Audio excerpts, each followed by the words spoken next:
Back to the finale of Croc Legend.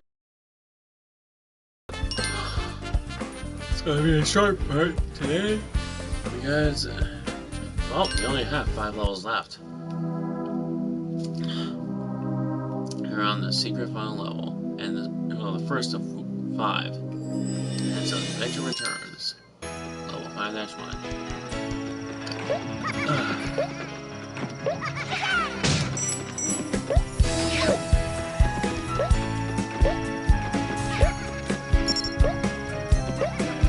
My god, these guys are fast.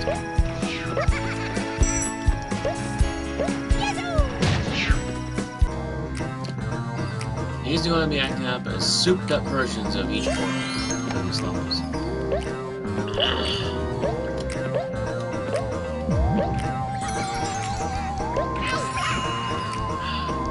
My god, these Dantini are going to be major pains in the ass.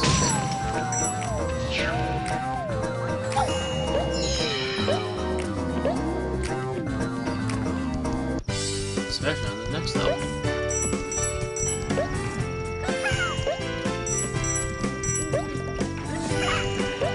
Too bad they can't actually aim upwards. Well, as long as you are jumping, then you're good. I actually managed to land on the other side without actually losing my bastard Dantini. And if you wonder why my voice is sounding so enthusiastic, it's because I just woke up.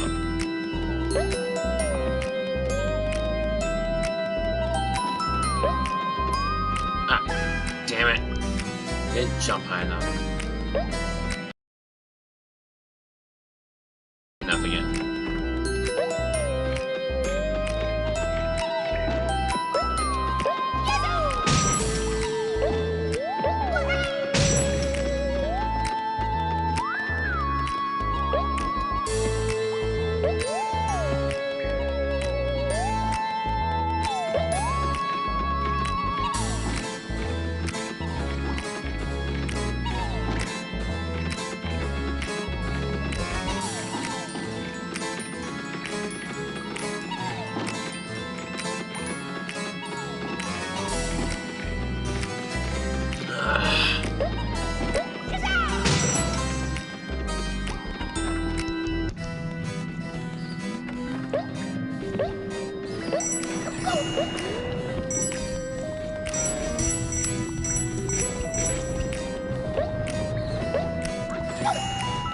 Well, that part was easy.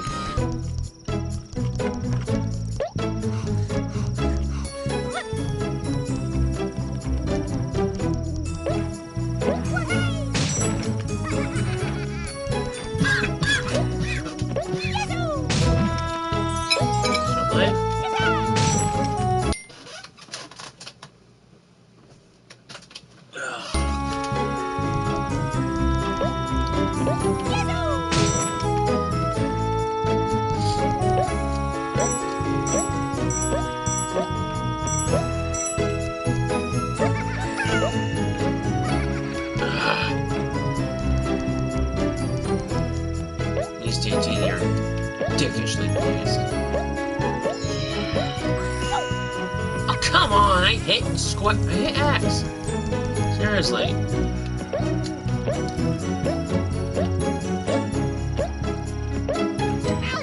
Oh, that's a dickishly placed Dantini.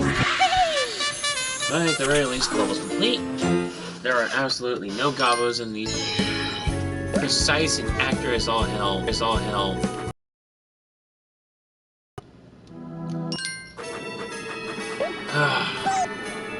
Why did I do that? Yeah, I'm trying to outbeat this bastard Dantini.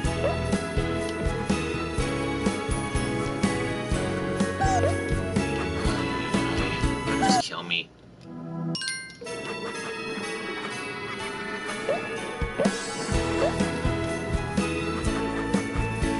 No.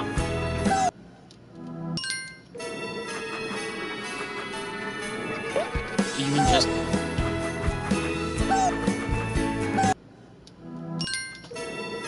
Yes, I'm being childishly stubborn as hell.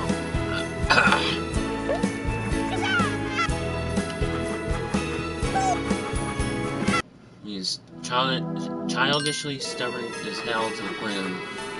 When you get through this section, while being able to pick up this extra life, he'll have 3 lives.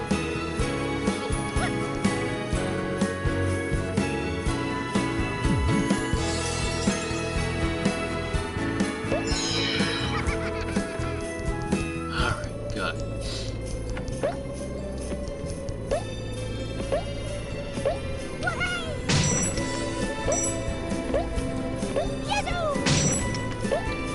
Now we finally have some protection.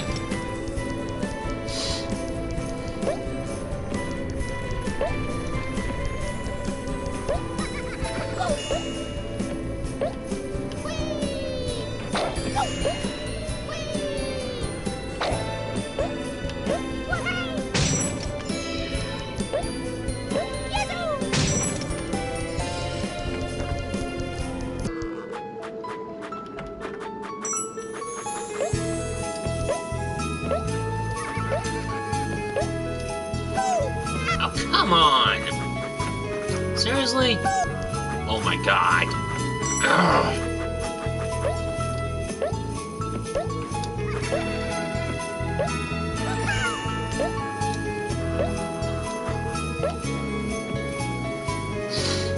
Yeah, I play fair, bitch.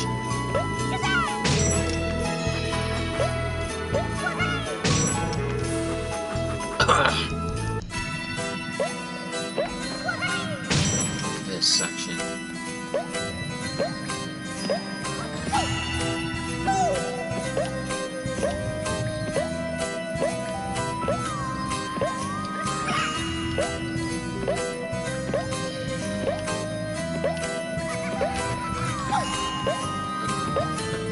Yeah. I say about it. Like it's going to be so fucking difficult, but yeah, you nail it on the first try after that little skit with the lava.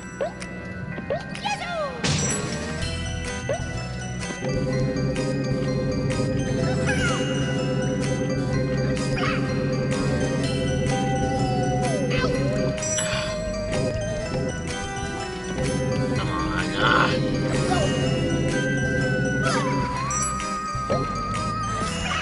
And that right there is also a dickishly placed canteen. But here is the end of the level.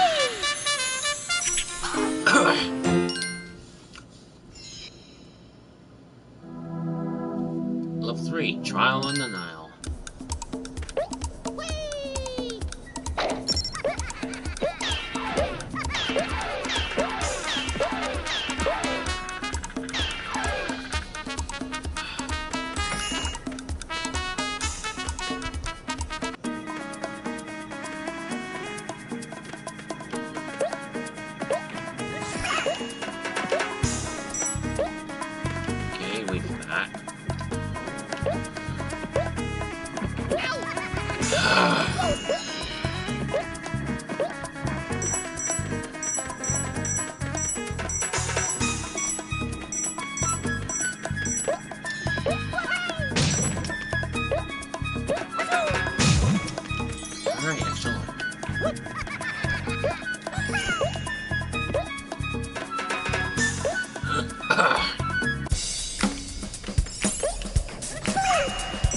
Come on! Seriously!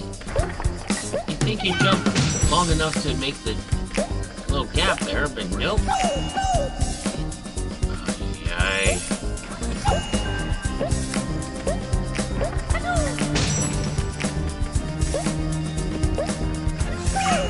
Look at that! Seriously, I held X as long as I could, but yet it still acted like I didn't make the fucking jump.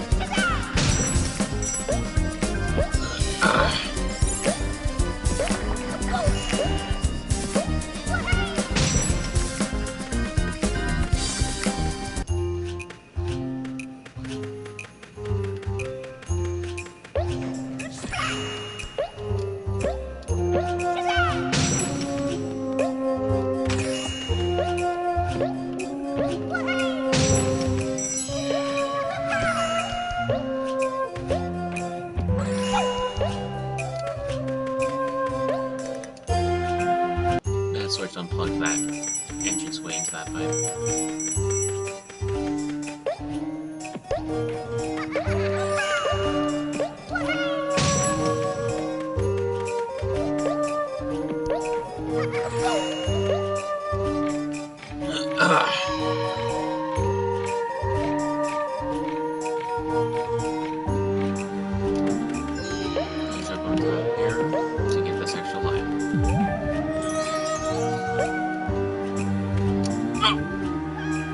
Exactly why we needed it. Not to waste it. And now it's not there.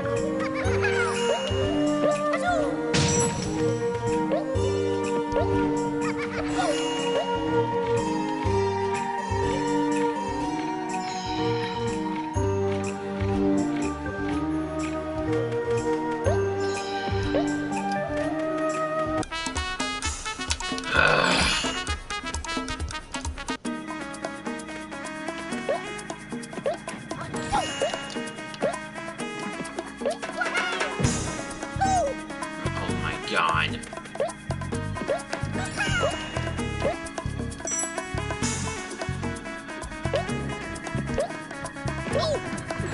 Fuck you. Jonathan, my game was right. These 2 middle levels are fucking disastrous.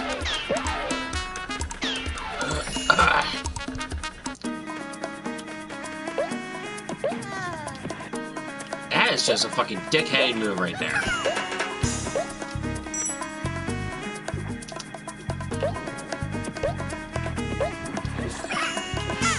These Dantini have no right to be that fucking accurate.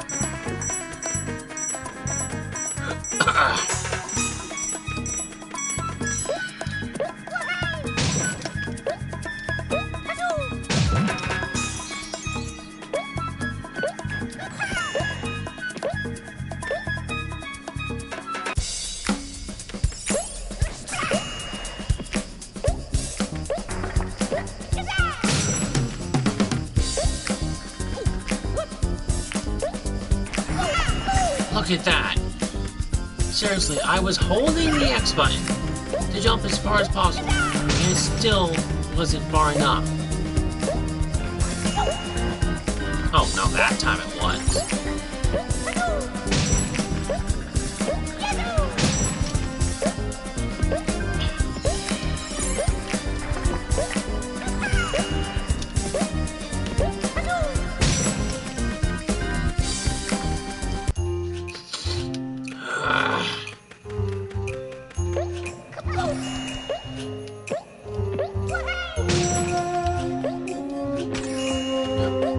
Let's get into the fucking pipe over there.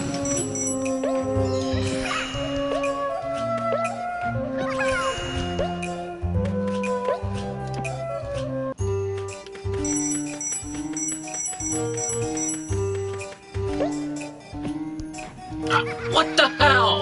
I was hitting X!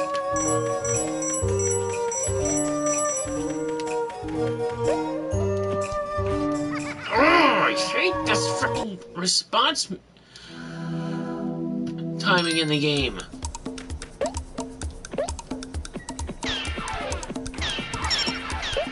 Seriously, I was hitting X. Okay, so that final platform there where he is also platform that goes down almost as soon as you jump off of it. Look at how fucking accurate that bastard is!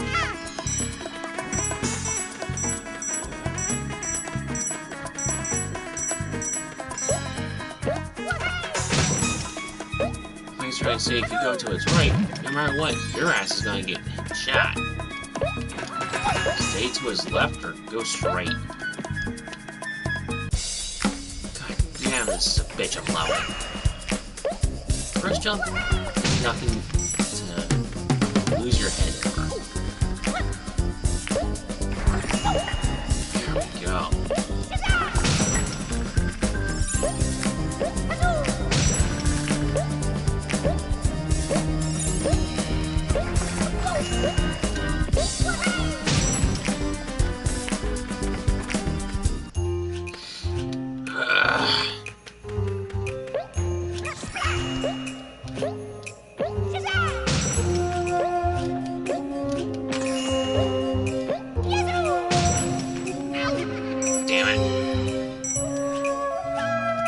Seriously?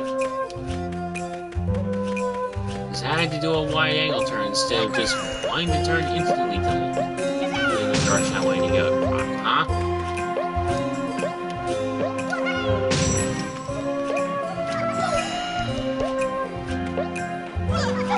What the fuck?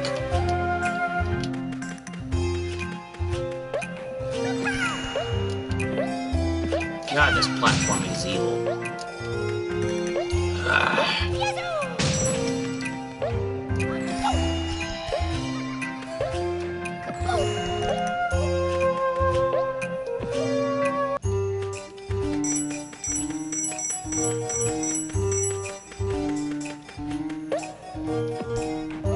Oh my god, what the fuck? I pressed the fucking X button! Seriously?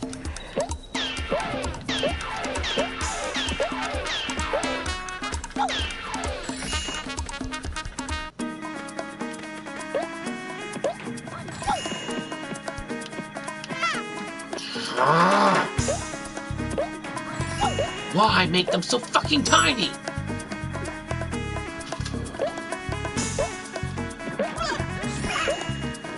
No, that Tantini is just... wherever the fuck you land, he's just gonna get your ass every fucking time, no matter how much you try to evade him.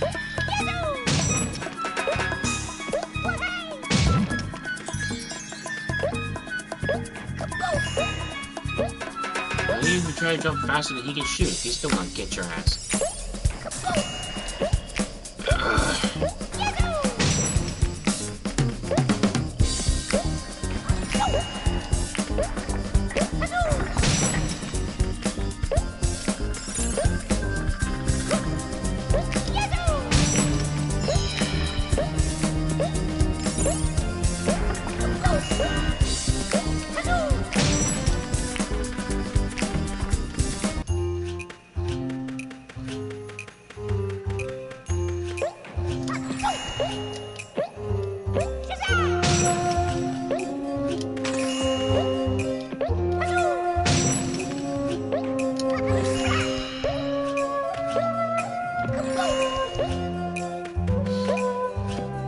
Time for this bullshit part. There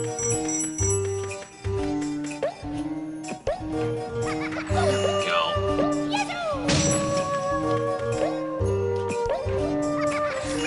Pass.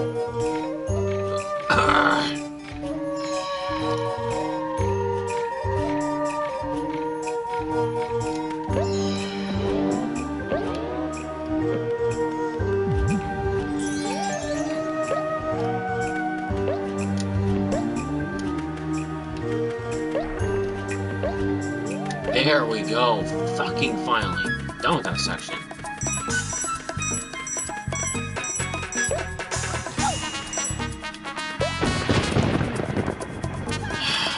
Of course! Game must have registered that I didn't hit the X-Men and just slid off the platform like a fucking idiot.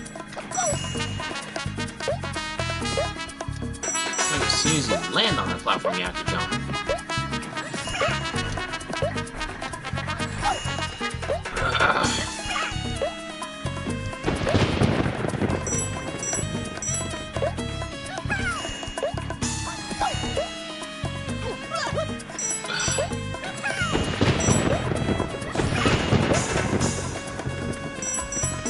Alright, we're finally at the end. Level complete.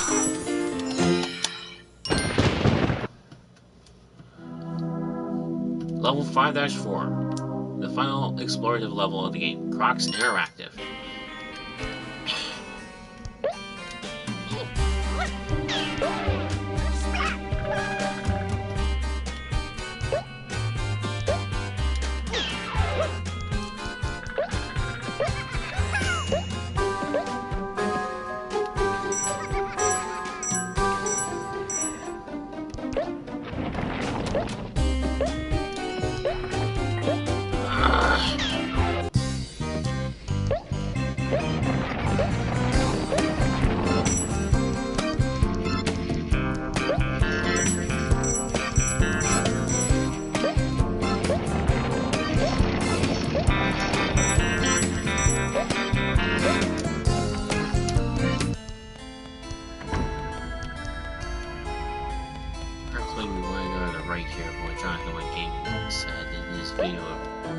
this game's retro achievements.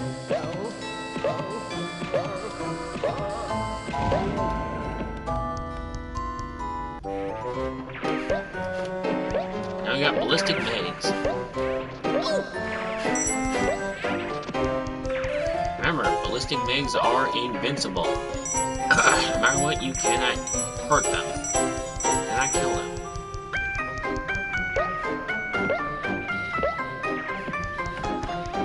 Frankly, that was piss easy.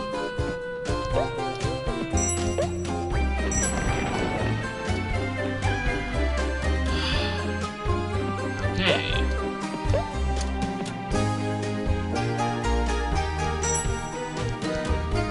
Oh my god, seriously! I hit the X button, but no, the game wants to register. The game doesn't want to fucking register. I hit the X button, it just wants to let me run off the edge like a fucking idiot. That's one thing I wish the developers would have fixed with this fucking remaster. That's what you're supposed to do.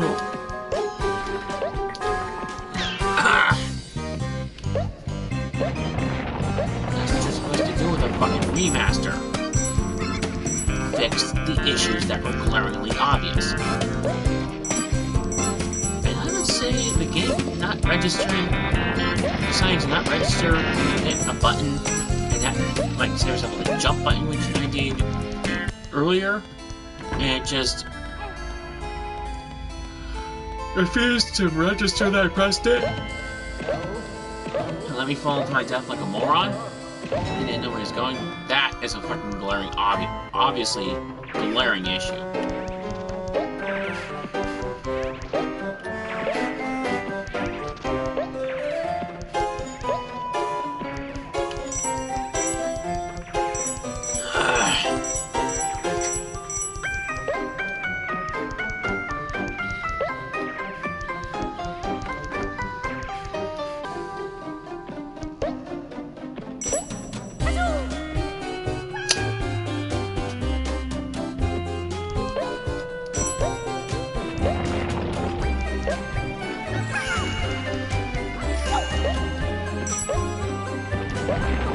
And this was the end! Literally the shortest level in the secret worlds. Now we're at the final boss. Senior Sentinel. Trophy earned. Wait, I got the trophy? What the hell? Hold on, everyone.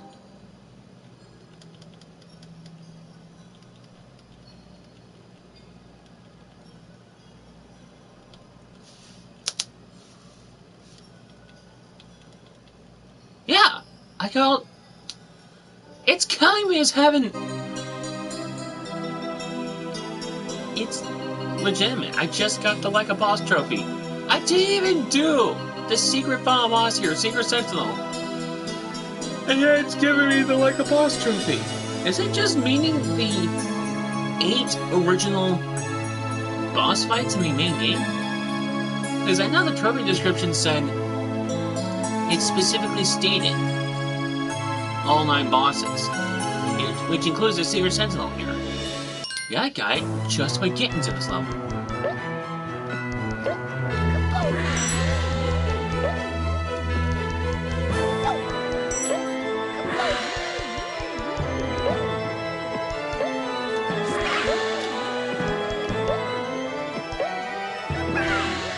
Now I truly am like a boss. Trophy earned.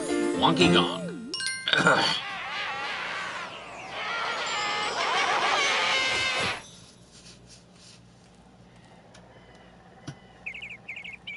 Aw, that's so cute holding that. Aw. And that's Croc, Legend of the Gobbos.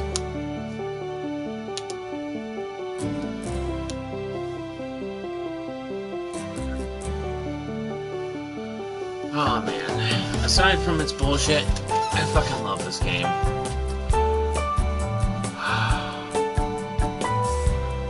Made using the Zeta engine by Titanium Studios. Rendering technology by the Forge. Following people, thank you for playing our game. Titanium Studios. get the thank you for playing at the end of the credits. Zane Van Iper, Naomi Hermans, Jason Mystery, Remastered Quality Assurance by PTW. See how Jose, Nike, and the Lord Abhilash Samas Shakar, Adit Yagabev, Amanlo, and Sarpak Sharma. Never, not reading all these names. Originally developed by Argonaut Software. Well, I'm not going to let it be a super short stream, so let's look at the Crocopedia. Where are those time process? Let's look back. The epic of Croc TV series. TV series Bibles. After the success of the game, Fox explored developing a Croc animated TV show. Writer Flint Dill, transformed as G.I. Joe, was commissioned to create a series Bible, which expanded the world of Croc by providing backstory to primary characters, describing locations, including episode synopsis for the never-produced first batch of episodes. Oh, wow. Legend of the Gobbos is but the first in the epic story cycle of Croc. Legend based on the first Croc game grounds us in the world of Croc and puts him against the arch-villain Baron Dante. Croc's first mission is to find King Rufus and restore him to his rightful place on the Gobbo throne. As this is an epic quest, it will so easy. It will not be. You forgot to put the word T in there for FBO and no, man. Come on. It will not get easier. Oh my god. Even this is freaking. Oh my. 1,498 pages? Oh, hell no! I'm not looking through that much pages in a live stream. Before writing the series Bible, Flint Dill made several pages of notes and ideas based on his initial thoughts after meeting with the Fox creatives. These notes were recovered from an old, partially corrupt email archive and held here.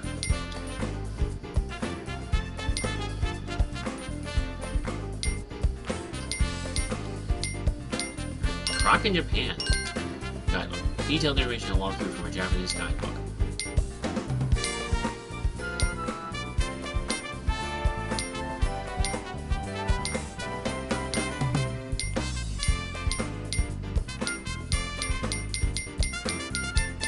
Wow. How big is this guidebook? Looks like it was legitimately giving you tips and hints about every fucking level need. A Japanese. Wow. I'm not planning it for good copyright. Possible copyright issues. Marketing and merchandise. Marketing art. The evil Baron Dante. Croc hanging out and waving. Croc beckons his friends. Or his enemies. Cactus Jack. Flibby. A Dantini. Greg Winters art. Legendary game cover artist Greg Winters was Croc merchandise. Croc Letterman jacket was created primarily as a gift for Argonaut and Fox Interactive team members, as well as a few VIPs and lucky competition winners. Croc plush was created as a promotional item and is highly sought after by collectors. Oh, okay, that's awesome. The Croc backpacks were created for promotional giveaways and also as a gift with purchase items for certain retailers in various markets. The brown backpack was a complete competition prize and is extremely rare with only 40 believed to have been manufactured. This backpack was a gift with purchase for customers at a British retail store. This backpack was a gift with purchase for some customers buying the PC version of the game. The Croc CD wallet was a gift with purchase item for the Platinum Edition of the PlayStation version of the game. Commercial beanie hat incorporating the Croc logo. T-shirts were created for promotional purposes and also for Argonaut and Fox Interactive team members to wear as a uniform at trade shows and other media events. Wow. This small wooden crate contains the ticket for the Croc launch party at the 1997 ECTS European Computer Trade Show. Although a good number of the crystals were kept by members of the development and publisher team, very few of the wooden crates are known to have survived. Possession of the crystal inside the crate granted entry to the party in the Croctail Lounge at the London Olympia Exhibition Center. 4-foot-tall plush Croc was created as a unique competition prize giveaway, photographed courtesy of Greg Washer. These disposable cups were made for use in the Croctail Lounge at the 1997 ECTS Croc launch party. Very few have survived. The classic black baseball cap with the Croc logo on it was a promotional giveaway item. And Games Master First Look, August 1997. Sega Saturn advertisement. Game Informer Magazine, June 1997. Star Fox 64, wow. The Games Machine, Italy. 2-page ad. finest combination. Delicious. Oh my god. Croc on beach with Gobbos. Croc literally ate the competition. The Croc development team. Croc's Friday Night Games Convention. Whoa! Team member and a Lark playtesting Croc 2. I'm easily certain this game's gonna sell well. So well that Croc 2 will finally get the remaster and fixing it deserves. Lead artist Mick Hanrahan. Croc will inspire the ECTS 97 in London. Croc Cake. Gold Award and Platinum Award the game earned for sales of the original Greatest and Greatest Hits versions of the game. Wow. Documentary interviews. Jez Sand founded Argonaut in 1982, working out of his bedroom to develop his breakthrough game Starglider in 1986. Its success enabled Jez to grow Argonaut into a thriving game development studio that released Starglider 2 in 1998 before moving into handheld and console development. Groundbreaking 1983 release Star Fox utilized the Argonaut-developed Super FX graphics processor, which Jez co-created. In 1987's Croc Legend of Gobbos became Argonaut's biggest original title. In 2002, Jez was made an officer of the most excellent order of the British Empire by Her Majesty Queen Elizabeth II and the British government for services to the game's industry. Wow! For how much of an amazing game developer he was made an officer of the most excellent order of the British Empire by Queen Elizabeth II and the British government for his services to the game industry. Holy fuck! John L. Edelson. John began his video games career in 1992 at 3DO, focusing on developer relations and marketing, and in 1996 he joined Argonaut as general manager. Working closely with founder Jez Sand to run Argonaut, he took on the additional role of executive producer on FX Fire Turbo and hands-on production responsibilities for Croc Legend of the Gobbos. John also served as the senior vice president of ARC International, Argonaut's sister company, which grew out of the team that created the Super FX graphics processor for Nintendo. Jez Sand and John Edelson, the core Argonaut's executive team at Croc's development, have a candid conversation about the origins of the Croc IP, the studio's at times complex relationship with Nintendo, and discuss how Argonaut transformed from a cutting-edge tech innovator into a fully fledged creative powerhouse. Nick Cusworth. As the lead designer on both Croc Legend of the Gobbos and Croc 2, Nick is one of the most significant members of the Croc Brain Trust. During the 27 years between the original release and the remaster, he kept the Croc handle burning by contributing to articles on Like Videos discussing the history and development of the game. Nick also worked on other Argonaut-developed games, including Vortex and Scooby-Doo Mystery, Creatures First Actor on stage in Spain. He won the Pacific Coast Theater Company 2009 Best Actor and the Canada International Film Festival 2011 Best Actor Awards, and has appeared in the TV series Agatha All Along, Lodge 49, the movies 16 Love, and Wiener Dog Internationals. Damn! Jason R.M. Smith. As a character animator on the original release of Croc, Jason was a key member of the development team that brought Simon Keating's character designs off the page and gave them motion on the screen. Jason's work on Argonaut's games also included FX Fire and Buck Bumble. Tony Lloyd's tenure as a programmer at Argonaut began on Scooby-Doo Mystery for the Super Nintendo, before taking on the role of co-lead programmer on Croc Legend of Gobbos alongside Lucas Gordon. Tony assumed the role of lead programmer on Croc 2, and his body of work on other Argonaut titles included Harry Potter and the Chamber of Secrets, I, Ninja, Malice, and Catwoman. Damn. Justin Charvona. Justin's music and sound design credits span over 50 games since 1989, including more than 20 Argonaut titles from 1992 to 2004. As principal composer on both Croc and Croc 2, Justin defined the Croc universe's distinctive musical identity, which has elevated the game's soundtrack to legendary status. Oh, hell yeah, he did! David Stalker. David was the Fox Interactive producer of both Croc Legend of Gobbos and Croc 2, as well as the Croc and Croc 2 Game Boy Color games. Other high-profile games that David has produced include Aliens vs. Predator, Buffy the Vampire Slayer, and Crash Twin Sandy! Damn! Paul Provenzano. Heading up development for Fox Interactive from its founding in 1995 until 2000, Paul primarily oversaw the development of titles based on Fox IPs, such as The Simpsons, Die Hard, Aliens vs. Predator, and The X-Files, but it was a visit to Argonaut's Allendale offices in late 1995 to see a tech demo featuring a little green crocodile running around 3D test world on a standard development kit, which resulted in a publishing deal for Croc, and the rest, as they say, is history. Yoav Landau and Sam Haft. Living Tombstone, dubbed the internet's biggest gaming band by NME, is a Los Angeles, California-based artist with tens of billions of cross-platform streams to name and multiple RIAA Gold/Platinum certifications. Founded in 2011 by Yoav Landau and joined in 2017 by songwriter Brian partner Sam Haft, the work started on YouTube and has grown to be included in major video game titles in Universal/Blumhouse's 2023 hit movie Five Nights at Freddy's. Seriously? Wow! James Batchelor. Journalist since 2006, James was previously the editor and developer of Video Game Numbers. Jason Lee Steer and Hayden Lander. Driven by their passion for retro games, Titanium Studios developed Zeta Engine, the technology powering the Croc remaster. From their offices in Perth, Western Australia, founder and director Jason Lee Steer and lead engineer Hayden Landers sit down to discuss the studio's technical efforts in restoring and modernizing the iconic platform for new generation gamers. Naomi Hermans. Naomi worked as an artist on the Croc Remaster project. Her games industry experience spans a range of titles including Tiebreak, Rugby 25, Finch and RG, and Wolf Creek VR. Zane Van Eikeren. Zane grew up as a fan of the Croc games and he started tinkering with the original Croc PC code in 2014.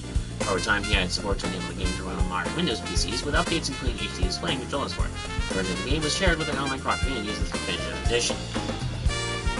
You guys with the PC version have this guy to thank for that. Remember that. See Croc's evolution from concept to popular icon. Concept art. Drawing photos from the cartoon dynamics of the character. Concept drawing of Croc. Suggests hanging and following behaviors. Croc demonstrates his ample musculature. Yeah, ample. Concept piece showing how dynamic and cartoon-like the character Croc would be. Showing that Croc's abilities could be expanded into certain circumstances with, for example, boxing gloves. Which never came to fruition, sadly. Concepts for the Cactus Jack boss and gameplay. Round 3 boss gameplay arena outline only. Attacks. Missile spike launch attack homing in. Swipe slash punch attack close range only. Possible standing house arena attack. Attack Cactus King when he is regenerating his 3 spikes. 1-1 mess. Range of Croc Cubby toys. Design for Cactus Jack. Concepts for Croc's fight with Baron Dante. Gameplay concepts for Croc's fight with the balloon boss, Bosley. Character design for Bosley. Boss fight gameplay concepts for Neptune. Boss fight gameplay concepts for Itzy the Ice Demon. Character design for Itzy the Ice Demon. Boss fight gameplay concepts for Whitney the Boxing Ladybird. Boss fight gameplay concepts for Baron Dante in his crystal form with secret levels. Gameplay concept for an unused enemy. A bull enemy. Dragon enemy. Butterfly Elephant Hybrid enemy. Concepts for potential gameplay ideas and setups. Wow. Some potential bosses. Potential bosses and aspects of gameplay. Ideas for different gameplay mechanics. Ideas for different gameplay mechanics and interactable objects. Ideas for different gameplay mechanics, even an idea for an advertisement. Ideas for different gameplay mechanics and interactable objects. Ideas for different gameplay mechanics and interactable objects when Croc is swimming. Ideas for different enemies. Different enemies and interactable objects. Different enemies, gameplay mechanics and enemy. Croc character concept art, montage by Simon Keynes. Early concept drawing of Bosley showing the scale difference between his original size actor's transmogrification by Baron Dante. Character sheet for the 3D Croc model. Caterpillar model. Rocket Man 3D model. Grimmy 3D model. Enemy Head Shark 3D model. Mummy. Pelican. Swipe Swiftly. Never did see the Pelican. Guess it was an enemy that... Oh no, wait, that's probably what it was. Swipe Swiftly. So that's Swipe Swiftly. Settings are probably different costumes created for an unknown purpose. Settings are raccoon, wallaby, tiger, dragon, and platypus variants of the Croc model. Spiral sketches of tiger, dragon, and platypus variants of the Croc model. Oh, that dragon outlook. That dragon variant is just so adorable with the wings and the spikes on his tail. Which is a Fang the Dog and Robo-Croc variants of the Croc model. And Wallaby Raccoon variants of the Croc model. Part of the research and development process, test animations were created for alternate versions of the Croc character. Wow, the dragon. I guess that's supposed to be a... I think this is almost looks like it's based off the Cheshire Cat from Alice in Wonderland. Okay, it looks like some sort of squirrel, and I'm not sure what that bottom one is. That's it. Ooh, game design document. Original game design documentation. Wow. Developer test levels. Development team explored a lot of ideas for Croc, not all of which made it into the final game. Buried in the game's source code and assets are long-forgotten test maps and unfinished levels like this unused layout from one of Desert Island's spooky challenge rooms.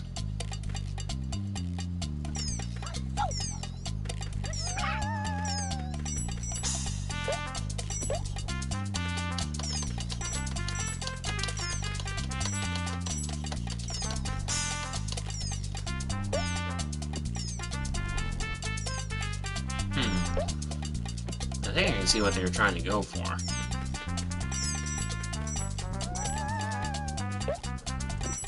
They clearly made too much opportunities for it to...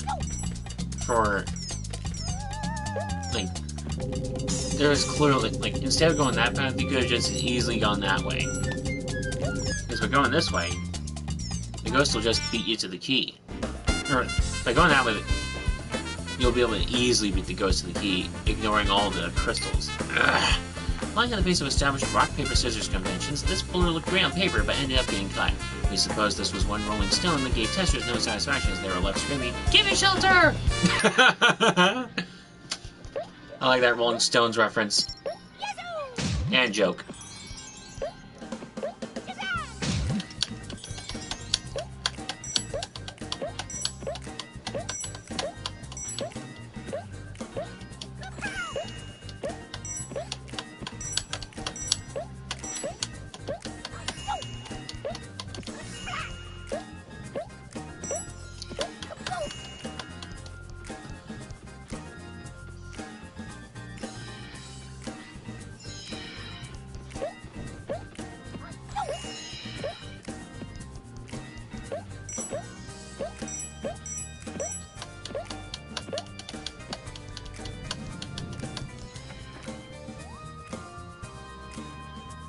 Man, that thing's moving slow. Well, a few smaller slides made into the following game, the team initially experimented with full levels based on the consoles. Oh god. With how slippery and slidey the textures were when you're trying to stop yourself from falling into a... like, into the smoking hot water. I dread to think what... a full level based on this would have been, and how much anger and frustration it would have given to its players.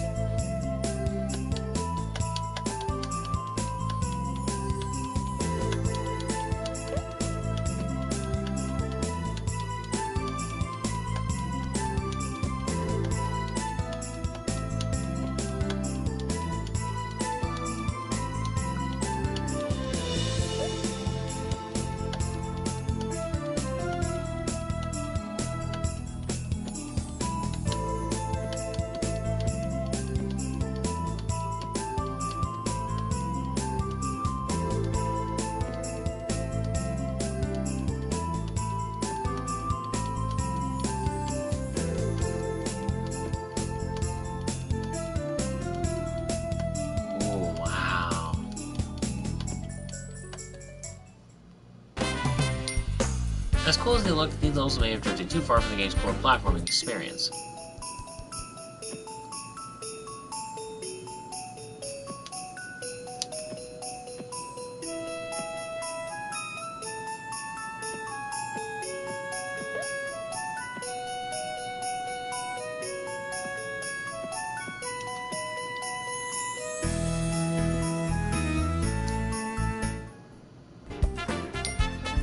Or perhaps the team just got cold feet?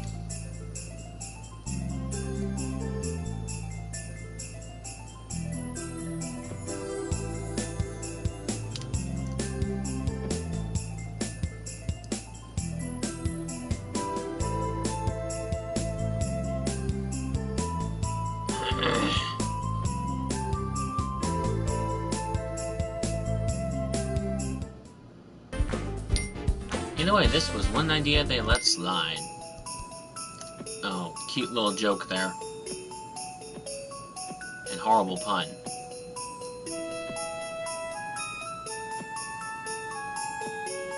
They really wanted to add in some sliding levels. Or some slide levels in this game.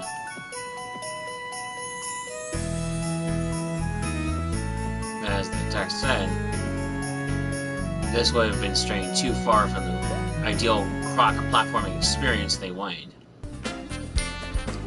Here we shine the light on a prototype map featuring one of the game's rarer mechanics, time-limited torches, found in only 3 of the game's desert-themed levels. We think you'll find it quite illuminating. AKA... Firefly.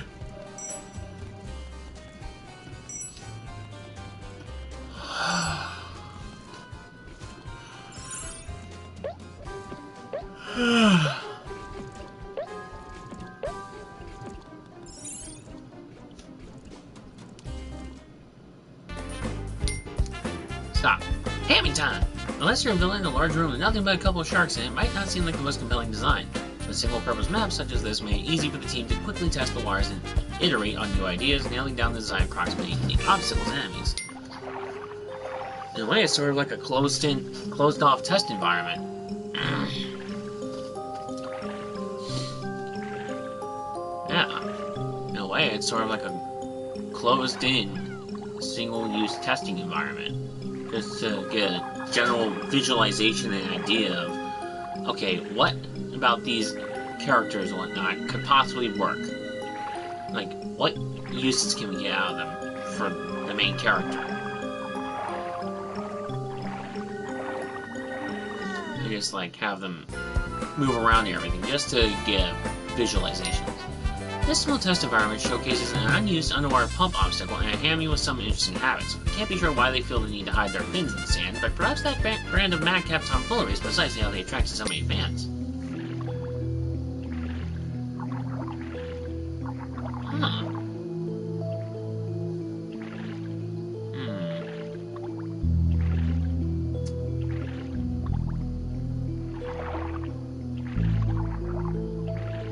Probably gonna have some sort of pump mechanic where you had to find a hand pump and pump it up or whatnot until the fans turned off. So you get by. Every environment has a unique set of tiles which designers piece together in distinct layouts to construct the game's levels. This prototype dungeon map makes this easier to see as it lacks some of the decorative joining pieces used in the finished levels to help cover up gaps. Side note, by lacking doors, it also makes a far more effective prison than any we see in game. Oh hell yeah, it does. Because there's no way out whatsoever.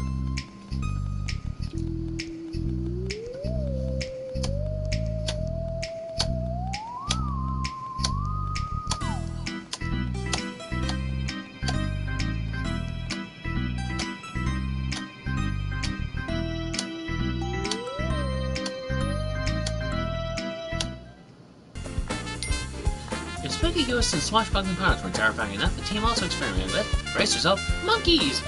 None now remain to know what drove this little guy bananas, but he ain't monkeying around.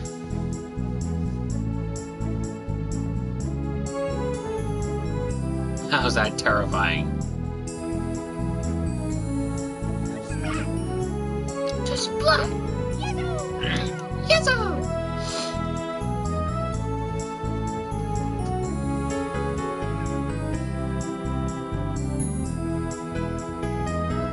Now let him kill Croc. It's time for some wheel torque. The test map steps it up a gear with a set of interlocking cog platforms. There's no time to get cogged down thinking too hard about the physics. Croc's a reptile on a transmission. Oh my god, the puns!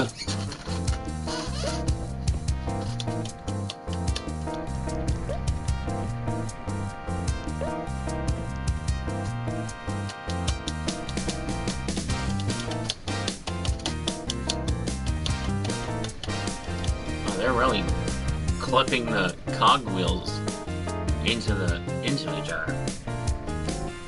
Really didn't get the idea that to make cogs work well together, you put them interlocking each other.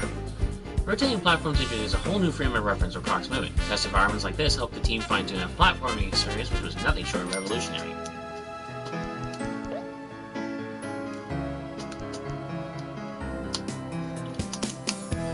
And this is how we got those platforms that move in any direction you want while you're on them. And they stop you from just running off.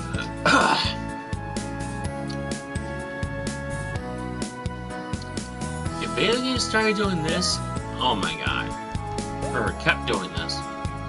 They actually give you like frickin' almost like a whole development, like almost a whole thesaurus on the process that went into making this game possible, as well as a little extra stuff and whatnot. Oh, you can bet a lot more gamers would love it. This chill, snow-themed map demonstrates how even the simplest of levels can be useful in development. It provides an ideal arena for testing and refining Croc's movement as he transitions between snow and ice surfaces, helping the team strike an ice balance between fun and challenging. An ice balance. My god, they're laying it thick with the puns!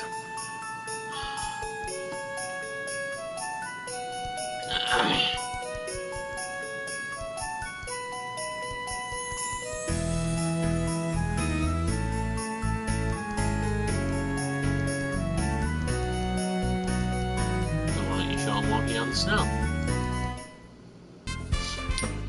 Our journey ends like a good meal, with dessert. It's unclear whether this map was intended to be fleshed out into an actual level, or if its purpose was simply to test Croc's movement and footstep effects in the desert environment. Whatever the case, it may well be the most literal sandbox environment ever featured in a game.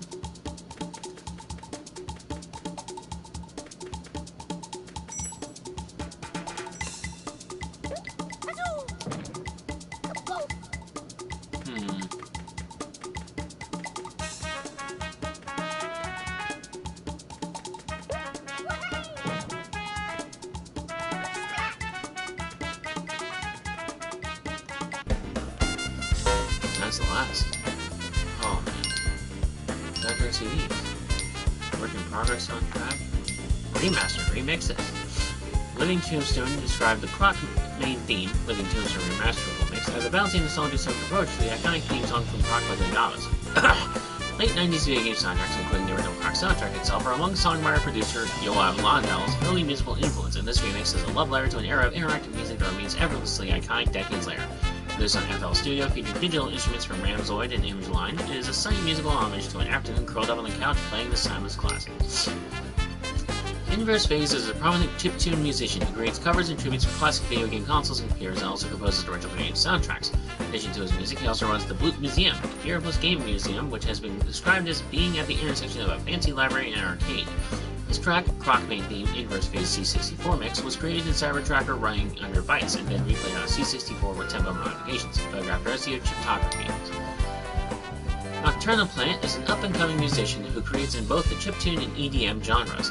He has created Famicom tributes to over 20 anime series and chiptune soundtracks for several indie games, photographed courtesy of Brendan Becker.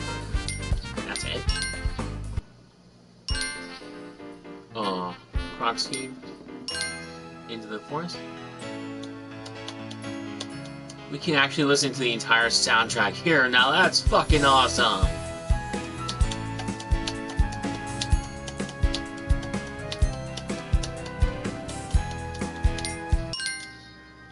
Down the cave.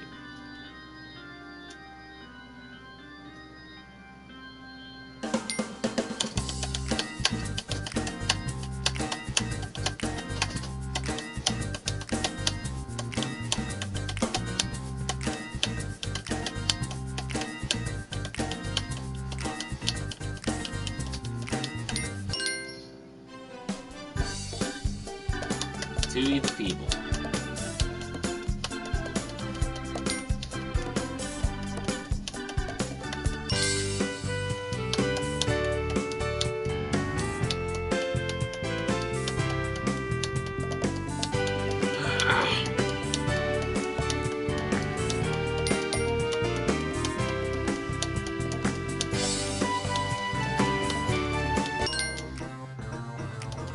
Down the queue tail. The bunny scheme.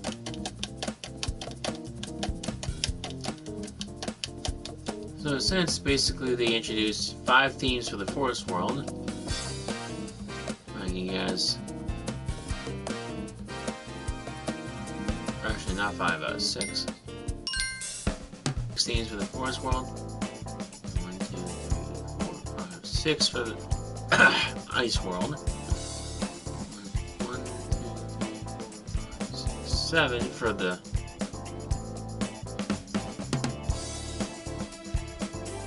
seven for the desert world. 1, 2, 3, 4, 5, 6, 7, 8 for Dante's world. Work in progress.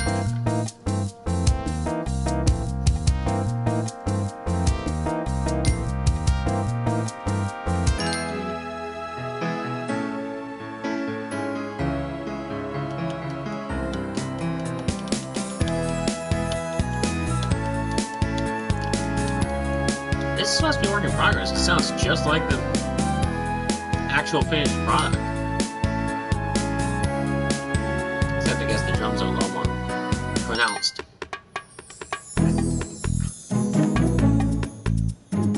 Don't hear this in the actual main product.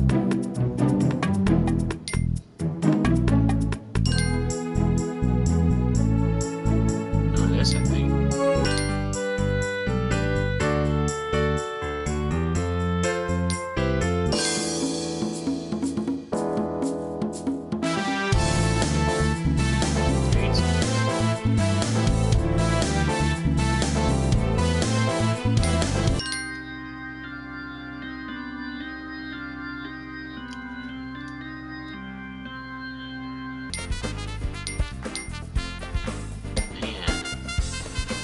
Oh, this has been amazing.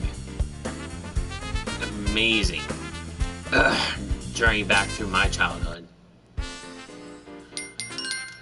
No, I think we'll...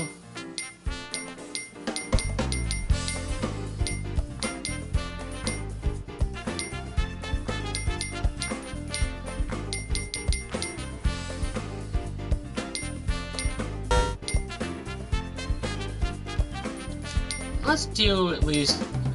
Let's redo the first world in...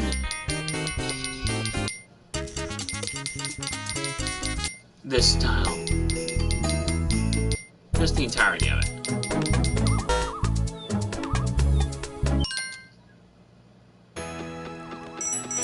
Oh, wow. Oh my god, tank controls.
It may be nice to have retro controls, like retro tank controls, but clearly the actual intent was to have us get more in tune with the retro, or the modern controls.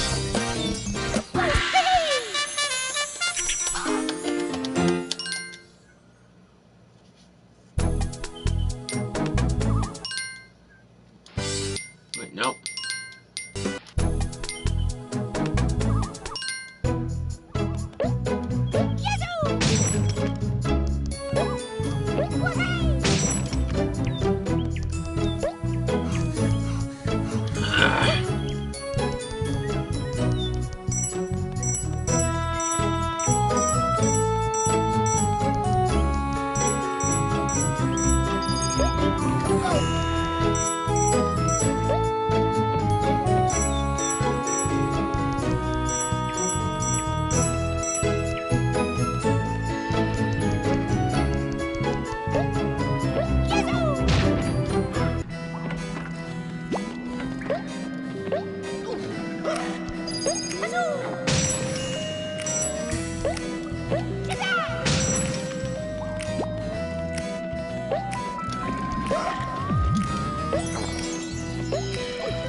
Shaka lava, lava, lava.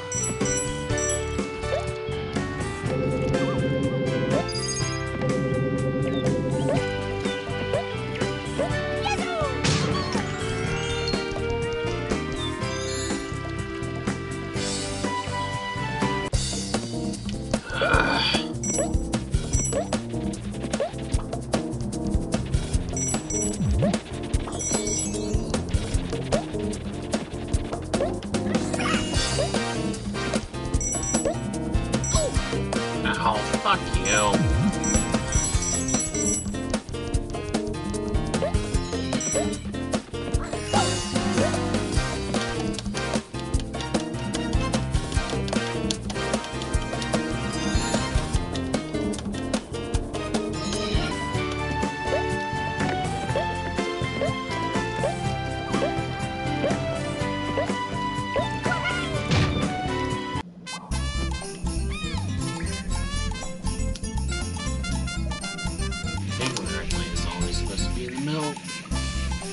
Supposed to be where the Gobbo is.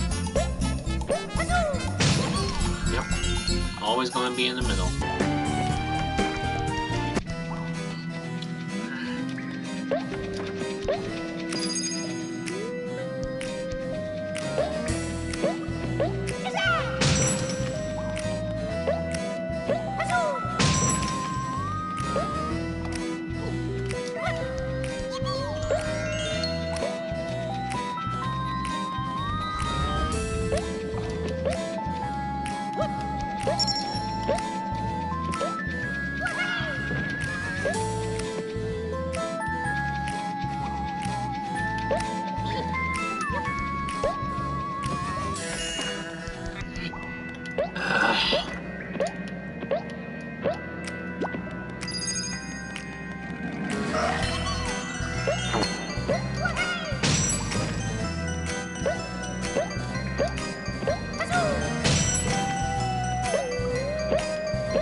This is bringing back memories of what I used to play back on my mom's old PS1 CRT TV.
always never hit me with that.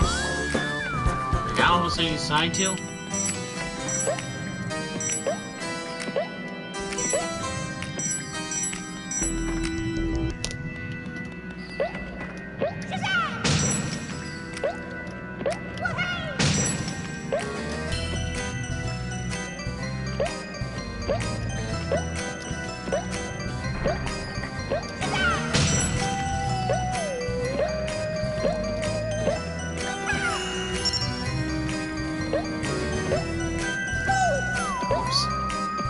Now there's not space there to just skip that tiny metal platform entirely.